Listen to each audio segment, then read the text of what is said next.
Lockdown रहा। अभी हम बात कर रहे थे, बहुत सारे लोग ताक में थे कि पुलिस मारेगी, बहुत सारे प्रेस वाले भी ताक में थे कहीं ना कहीं न्यूज मिल जाएगी, बहुत सारे लोग भी थे, लोगों में भी डर था। लेकिन 9 दिन में कोरोना आप सब जानते हैं ये एक वर्ल्ड लेवल की बीमारी है, सब तरफ फैली हुई है। अगर हम एहतियात बरतेंगे, थोड़ा प्रिकॉशन लेंगे, तभी इसको रोक पाएंगे। भीड़ अपनी कम हो रही है, एकदम ईद उल अजहा मनाई जाएगी। पिछले 4 महीनों से औरंगाबाद की आवाम ने पूरी तरह से प्रशासन का, पुलिस डिपार्टमेंट का साथ देते आए हैं और हमें खुशी है कि प्रशासन और पुलिस ने पिछले 4 महीनों के अंदर जिस तरह का काम किया है, आज औरंगाबाद धीरे धीरे अपनी पटरी के ऊपर लौट रहा है। आने वाला महीना, जैसा सीपी साहब ने बताया है कि बहुत सारे त्योहार हैं, उसमें एक सबसे पहले शुरुआत अगस्त महीने के अंदर होती है ईद उल अजहा से, उसके बाद श्रावण का महीना त्योहार आता है, फिर उसके बाद गणपति का जो हिंदू भाइयों के लिए बहुत बड़ा त्योहार है वो आ रहा है, मुहर्रम हमारे शिया भाइयों के लिए बहुत बड़ा त्योहार है। तो ये सब त्योहारों को देखते हुए हम चाह रहे हैं कि अब चूंकि बाजारें खुल गए हैं, मार्केट खुल रहा है धीरे धीरे, तो हम चाहते हैं कि इबादत गाहें भी खोली जाए, ताकि उसमें सिर्फ मस्जिदों की बात नहीं कर रहे हम, मंदिर, गिरजाघर हो या गुरुद्वारा हो, ये तमाम जो धार्मिक स्थल है ये सब खोले जाए।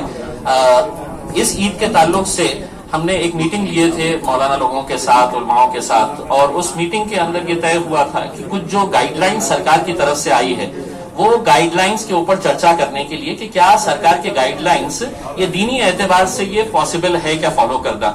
उसमें एक ये था कि ऑनलाइन है तो आप जानवरों की फरोख्त कर सकते हैं, खरीद सकते हैं, तो ये है कि जो खरीदना चाहे वो खरीद सकते हैं, लेकिन छोटे मोटे किसान जो है जिनके पास छोटे 2-4 जानवर होते हैं, वो आते हैं मार्केट के अंदर, 2 पैसा कमाते हैं, तो वो हर एक के लिए मुमकिन नहीं है। जो खरीदना चाहे तो बिल्कुल वो खरीद सकते हैं ऑनलाइन, लेकिन जो नहीं खरीद सकते हैं उनके लिए अगर हम शहर के अंदर 6-8 जगह के ऊपर बड़े जो मैदान है वहां पर अगर हम बड़े मार्केट्स अगर एस्टेब्लिश कर दे, ताकि लोगों के अंदर एक हड़कंप न रहे, लोगों के अंदर एक कंफ्यूजन ना रहे कि क्या होने वाला है करके, और इसको अभी से ही अगर कर देते हैं, अगले 2 दिन के अंदर हम इसको शुरू करवा देते हैं, तो ना सोशल डिस्टेंसिंग का प्रॉब्लम आएगा और ना कोई दूसरे इश्यूज आएंगे। साथ ही साथ पिछले 4 महीनों के अंदर चूंकि तमाम इबादत गाहें बंद थी, तो अब ये मांग उठने लगी है कि कम से कम ईद की नमाज ईदगाह के अंदर पढ़ने की इजाजत दी जाए, जो भी कंडीशंस रहेगी। अब दूसरे मुल्कों के अंदर देख रहे हैं हम कि इबादत गाहें खोल दी गई है, कंडीशंस के साथ किया जा रहा है उसको फॉलो, तो वो कंडीशंस को फॉलो करते हुए अब नमाज जो है वो उसको ईदगाह के अंदर पढ़ने की इजाजत मिले, ये मांग तमाम उलमाए कराम की है।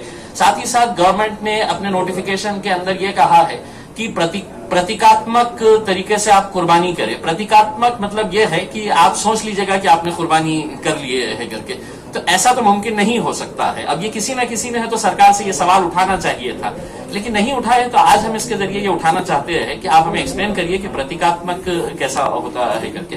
तो ये सब चीजें मुद्दे थे, उसके ऊपर चर्चा हुई, पुलिस डिपार्टमेंट ने पूरे तरीके से सुना है और हमें यकीन है कि पुलिस डिपार्टमेंट जो लोगों की भावना है उसको सरकार तक पहुंचाकर जिस तरीके से फेस्टिवल्स कई सालों से, कई सदियों से हम लोग मनाते आ रहे हैं, उसी तरह से अब ये दोबारा जिंदगी को शुरू की जाए है, यही अपील है।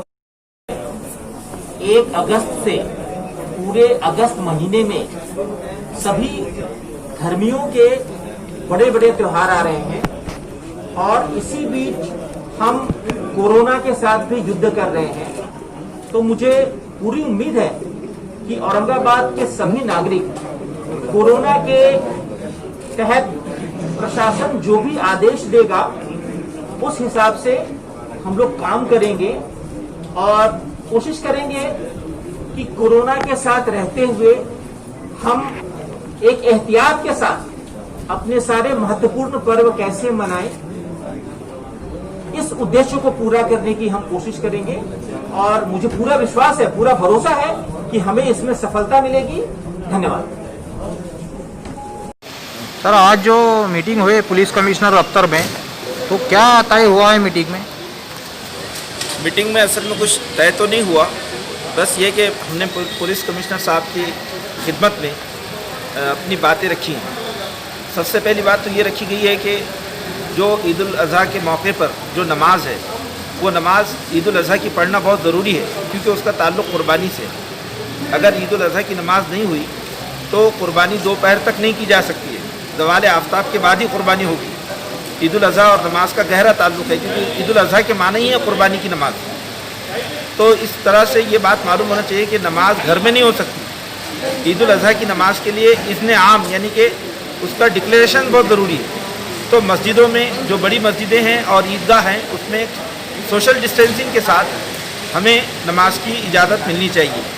और दूसरी बात है कि ये जो कुर्बानी के जानवर हैं, तो ऑनलाइन जो ख़रीदी की बात है, ये बात असल में दीनी हिसाब से बहुत ज़्यादा सही नहीं है, क्योंकि दीन ये कहता है कि जो जानवर आप ज़बह कर रहे हैं उसको देख कर करें, उसके दांत को, उसकी उम्र को, उसके जिस्म को, उसकी हर चीज़ को देखें उसको और उसके बाद करें। हमारी ये गुजारिश है कि भाई छोटे छोटे मार्केट यानी इसके बकरों के, जानवर के लगाए जाएं और हम सोशल डिस्टेंसिंग के साथ में मार्केट जो है उससे हम ख़रीदारी करें। तो ये जो हमारी नमाज है, ये जो ईद का जो दिन है, ईद के दिन में गरीबों की भी मदद होती है और समाज को एक अच्छा इससे मैसेज जाता है। ये ईद हमारी बाहमी मोहब्बत और बाहमी जो है एक दूसरे से क़ुर्बत का ज़रिया है। तो इंशाअल्लाह हमने और हमारी जो है कमिश्नर साहब ने बातों को बहुत संजीदगी से सुना, हम उनके आभारी भी हैं, उनके शुक्रगुजार भी हैं। मुझको ऐसा लगता है कि हमारे जो गाइडलाइंस महाराष्ट्र गवर्नमेंट से आई है, तो उसमें कुछ न कुछ चेंजेस किए जाएंगे। हम इंशाअल्लाह प्रशासन का पूरा साथ देंगे। ये बातें वहाँ पर ख़ास तौर पे रखी गई।